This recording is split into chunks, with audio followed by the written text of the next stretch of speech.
माँ अपने काले बेटे समीर के बाल ट्रिमर से काट रही थी और उसका गोरा बेटा अरहम पास खड़ा खुशी से तालियां बजा रहा था।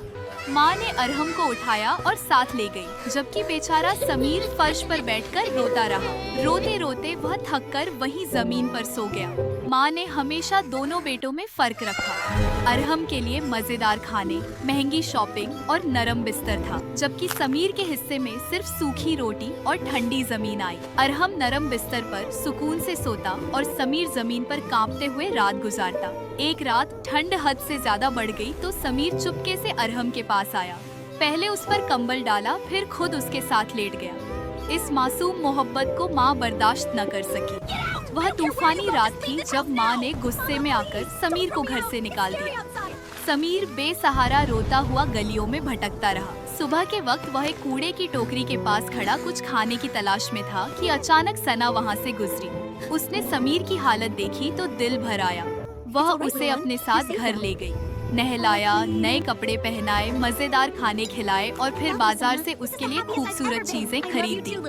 समीर की आंखों में पहली बार अपनापन की रोशनी जाग उठी। सना ने समीर को स्कूल में दाखिल करवा दिया। समीर जहीन और मेहनती बच्चा था। उसने दिल लगाकर पढ़ाई की और दिन ब दिन आगे बढ़ता गया। दूसरी तरफ अरहम बिगड़ता गया। वह बदतमीज, जिद्दी और बेकाबू था। स्कूल भी नहीं जाता था। वक्त गुजरता गया। समीर बड़ा होकर एक रहमदिल और कामयाब नौजवान बन गया।